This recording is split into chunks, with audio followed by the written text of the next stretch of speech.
इस महासंपर्क अभियान में हमारे देश के प्रधानमंत्री और जिनका हृदय उत्तराखंड में बसता है, उनकी बड़ी रैली हम यहाँ उत्तराखंड के अंदर करेंगे।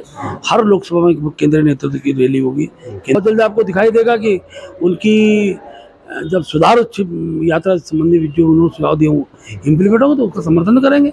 ऐसा नहीं है कि केवल उसको इशू बनाना है कि उन्होंने कोई प्रश्न खड़ा किया है, ये मुझे नहीं लगता है। अपनी बात को अपने मुख्यमंत्री पर रखकर और व्यवस्था कैसे दुरुस्त की जाए, उस उद्देश्य के साथ ही वो मुख्यमंत्री से मिली है और उसका समाधान निकलेगा।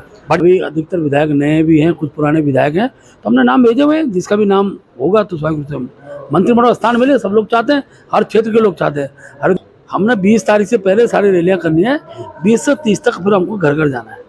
इसी वर्ष कार्यक्रम है, उसकी व्यापक तैयारी कर रहे हैं। हमने लोकसभा की रैली का स्थान तय कर दिए हैं। अब मुझे बता दो खुद, पौड़ी लोकसभा की रैली गोचर में होगी। तो उत्तराखंड का तो बहुत बड़ा षड्यंत्र चल रहा था। नमस्कार, मैं हूं सुनीत चौधरी और आप देख रहे हैं पहाड़ी सफरनामा। आप मेरे ठीक बगल पे देख रहे होंगे भाजपा के प्रदेश अध्यक्ष महेंद्र भट्ट जी पहुंचे हैं आज रुद्रप्रयाग। मैं उनसे वार्ता करूंगा। भट्ट जी, रुद्रप्रयाग का दौरा है आज, क्या कुछ पहले तो ये बताइए विशेष रहेगा इस दौरे में? देखिए, पार्टी ने 9 वर्ष के मोदी जी के कार्यकाल के विषय को लेकर कार्यक्रम तय किए हैं और हम लोग हर घर में जाकर अपने केंद्र सरकार की उपलब्धियाँ हैं, प्रदेश की उपलब्धियाँ हैं, उन विषयों को लेकर हम घर घर जाएंगे। उसी उद्देश्य से हमारे भिन्न भिन्न संगठनों के जो चरण है उसके हिसाब से हमने कार्यक्रम तय किए। आज वरिष्ठ कार्यकर्ता सम्मेलन यहाँ पर होने वाला है।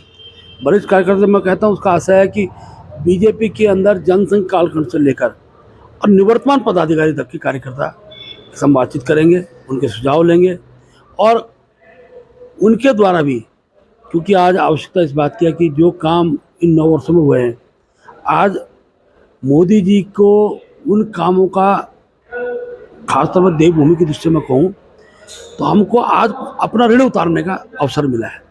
तो हम लोग तय करेंगे, हर घर में जाएंगे और प्रत्येक परिवार से मोदी जी के लिए आशीर्वाद मांगेंगे। उसी उद्देश्य में बट जी एक सवाल है, क्योंकि जनसंपर्क तो हमने हर समय सुना है, एक सतत रूप से चला आ रहा है।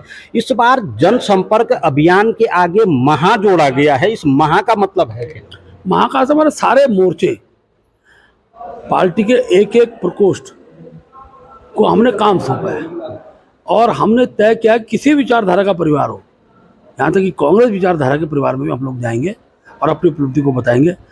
इस आधार पर कोई घर न छूटे, उसको हमने महासंपर्क की संज्ञा दी है। तो महासंपर्क अभियान उसी की कड़ी है। तो कहा जा सकता है कि आने वाले जो निकाय चुनाव हैं और 2024 के जो लोकसभा चुनाव हैं उसकी ये रिहर्सल चल रही है।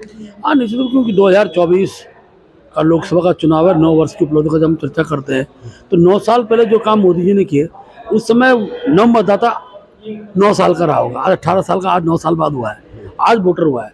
9 साल पहले क्या काम हुए उसकी जानकारी नव मतदाता पहुँचे, इस उद्देश्य से कार्यक्रम की श्रृंखला है। और जब नव मतदाता जुड़ता है तो हमारा उद्देश्य है, हमारा लक्ष्य है। वैसे तो उत्तराखंड की देवभूमि की जनता ने 5 समाओं को हमें 60%, 70% मतदान भारतीय जनता पार्टी पक्ष में किया है। तो हमारा उद्देश्य है कि हम उस परसेंटेज को और बढ़ाएं, इसलिए एक एक व्यक्ति को, समाज का हर वर्ग को हम जोड़ेंगे। अगर सांगठनिक दृष्टि से मैं बात करूं, आप संगठन के सुप्रीम हैं यहाँ पे, सरकार का जो कार्य चल रहा है किस तरीके से कार्य चल रहा है? संगठन खुश है? हाँ, संगठन और सरकार में आपसी तारतम्य से हम लोग कार्यक्रम की श्रृंखला बनाते हैं। आज ही कल माननीय मुख्यमंत्री जी ने व्यापारी सम्मेलन के कार्यक्रम में हरिद्वार में रहना हुआ। आज महासंपर्क अभियान के तहत माननीय मुख्यमंत्री व्यापारी सम्मेलन में हमारे देहरादून के अंदर रहने वाले हैं। हमारे सरकार के, प्रदेश सरकार के मंत्री को भी हमने हर कार्यक्रम की श्रृंखला से जोड़ा है। तो सरकार और संगठन का समन्वय, उद्देश्य है कि लक्ष्य है कि 2024 में हैट्रिक करनी है। उस उद्देश्य हर कार्यकर्ता काम, जहाँ तक सरकार की उपलब्धियों का भी, देवभूमि के अंदर मैं कहता हूँ अभी तक सरकार ने जो निर्णय लिए हैं ऐतिहासिक निर्णय है और जिसका केवल उत्तराखंड है बल्कि आज पूरे भारतवर्ष में चर्चा है। चाहे हम समान नागरिक संहिता की बात करें, चाहे नकल विरोधी सख्त कानून की बात करें, बहनों को आरक्षण का विषय हो, उत्तराखंड आंदोलनकारियों आरक्षण का विषय हो, अनेकों ऐसे विषय हैं जिन विषयों पर केवल चर्चा होती है। खासतौर पर समान नागरिक संहिता का विषय हो तो उत्तराखंड राज्य पहला राज्य बनने वाला देश के अंदर जिन्हें संविधान के इस पक्ष को बड़ा मजबूत करने का काम किया है, जिसमें लिखा है कि भारतवर्ष के अंदर एक अवसर आए जब पूरे देश के अंदर एक कानून से सारी व्यवस्थाएं चलें, उस उद्देश्य को लेकर पहल किसी राज्य में हो रही है तो उत्तराखंड में हो रही है, और सारे कार्यक्रम संगठन से तारतम्य के बाद ही तय होते हैं। भट्ट जी, लंबा समय हो चुका है, मंत्रिमंडल विस्तार नहीं हो पा रहा है। पिछली दफे जब मैंने आपसे बात की थी तो आपने कहा था कि तत्काल मंत्रिमंडल विस्तार हो रहा है, डिले पे डिले होता जा रहा है, कारण क्या है? कि कर्नाटक चुनाव था, उसके बाद हमारे माननीय मंत्री का देहांत हुआ स्वाभाविक रूप से। अब जब भी चीज़ें होंगी वहाँ बागेश्वर का बाई इलेक्शन भी है, इन सब विषयों में चर्चा रहती है। और मंत्रिमंडल का विस्तार का निर्णय एक केंद्र और माननीय मुख्यमंत्री जी का है। हमने संगठन संस्तुति की है कि तत्काल मंत्रिमंडल के पद भरे जाएं, और मुझे लगता है कि बहुत जल्दी उसका सकारात्मक परिणाम हमारे सामने आएगा। आपको नहीं लगता कि विधायकों में भी कुछ असंतोष अब उपज रहा होगा, क्योंकि 4-4 सीटें खाली दिखाई दे रही हैं? ये असंतोष का विषय नहीं है। जिस समय जिस कार्यकर्ता की, जिस विधायक की जहाँ आवश्यकता होती है, पार्टी उस काम में लगाती है।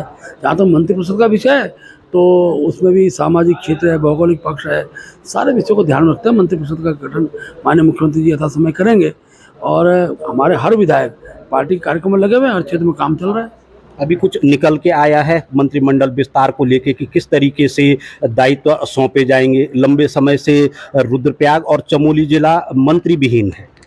नहीं, लंबा समय नहीं। केदार सिंह फोना जी रहे, माधव सिंह खंडारी जी रहे, ये लॉजिक तर्क होता नहीं है। अभी अधिकतर विधायक नए भी हैं, कुछ पुराने विधायक हैं, तो हमने नाम भेजे हुए हैं। जिसका भी नाम होगा तो स्वाभाविक रूप से मंत्रिमंडल स्थान मिले, सब लोग चाहते हैं, हर क्षेत्र के लोग चाहते हैं। हरिद्वार इतना बड़ा क्षेत्र है, अभी मंत्री विहीन है, हमारे मंत्री वहाँ नहीं बन पाए। नैनीताल के अंदर हमारी विधानसभाएँ ज़्यादा हैं, वहाँ मंत्री नहीं है। समय के साथ करेंगे, सब चीज़ का चर्चा होती है पार्टी के अंदर, और मुझे लगता है कि बहुत जल्दी एक जानकारी सब तक पहुंचेगी। नए विधायकों को मौका मिल पाएगा? क्योंकि सुनने में ये भी आ रहा है कि जो एक प्रैक्टिकल गुजरात में किया गया था पूरे मंत्रिमंडल को लेके, क्या कुछ ऐसा होगा उत्तराखंड में? देखिए, नीतिगत निर्णय हमारा केंद्र नेतृत्व करता है, माननीय मुख्यमंत्री उनकी चर्चा होगी, उसका जो भी निर्णय होगा सबके सामने होगा। इसमें मेरा प्रतिक्रिया देने का औचित्य भी बनता नहीं है। भट्ट जी, लव जिहाद आजकल एक बहुत बड़ा इशू बनता जा रहा है। आप क्या समझते हैं लव जिहाद को? क्योंकि इसकी अभी तक जो मायने हैं लव जिहाद के, वही सामने नहीं है।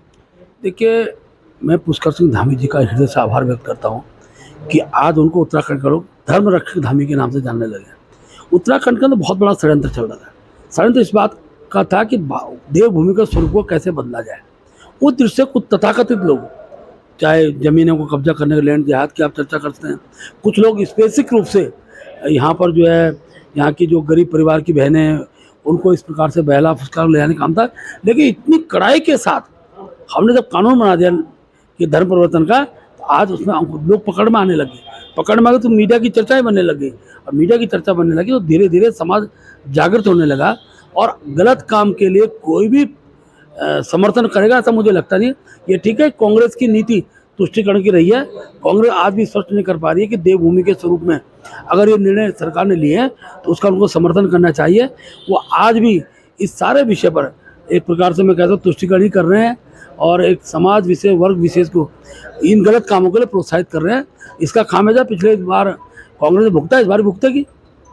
भट्ट जी, 4 धाम यात्रा उत्तराखंड में चल रही है, किस तरीके से देख रहे हैं आप 4 धाम यात्रा को, क्योंकि इन दिनों चरम पर है? देखिए, 4 धाम यात्रा का मैं कह सकता हूँ कि पिछली बार 50 लाख यात्री आए थे, अभी तक 20 लाख से ज़्यादा यात्री आ चुके हैं। ये सत्य है कि ऑल वेदर रोड बनने के बाद और हवाई सेवा विकसित होने के बाद, जहाज देहरादून तक जहाज की सेवाओं का विकसित होने के बाद हमारे यहाँ धार्मिक यात्रा के पर्यटक बढ़े हैं।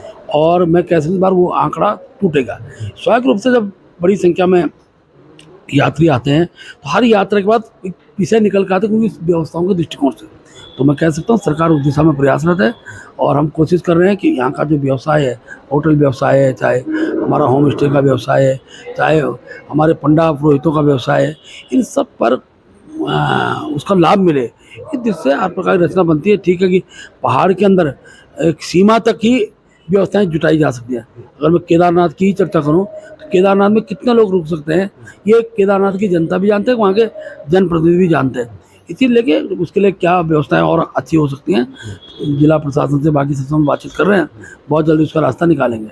भट्ट जी, जैसे केदारनाथ की चर्चा आपने की, आज पूरी देश और दुनिया का ध्यान केदारनाथ जी पे है और उसका नतीजा ये है कि पिछले 45 दिनों में 8.5 लाख रिकॉर्ड तीर्थयात्रियों ने बाबा केदार के दर्शन कर लिए हैं, जबकि मौसम की जो जटिलताएं हैं वो हर कोई वहां पे देख रहे हैं। ऐसे में केदारनाथ में विधायक हैं शैला रानी रावत जी, उन्होंने अपने मन की पीड़ा पत्र के जरिए जाहिर की है मुख्यमंत्री को भी और चीफ सेक्रेटरी को भी। आप किस तरीके से देखते हैं उनकी इस पीड़ा को?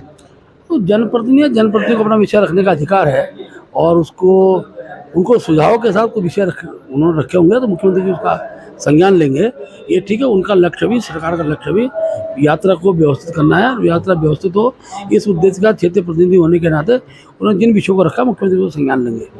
क्या गंभीरता से लिया जाएगा? भाजपा की वो विधायक हैं और लगातार वो कह रही हैं अपनी बात को कि वहाँ पे जो दिक्कतें हैं उसको कई पटलों पे रह चुके हैं, मगर मुझे लग रहा है कि उनकी सुनी नहीं जा रही है। ऐसा नहीं है, हर जनप्रतिनिधि की बात को, वो तो हमारी दल की विधायक है, उसका सिर्फ धार्मिक तो कांग्रेस के विधायकों की बात को सुनते हैं। ये ठीक है कि व्यवस्थाओं के जिससे उनका जो सुझाव है अभी कुछ दिन पहले मिली है, तो बहुत जल्दी आपको दिखाई देगा कि उनकी जब सुधार यात्रा संबंधी जो उन्होंने सुझाव दिए वो इम्प्लीमेंट होगा तो उसका समर्थन करेंगे।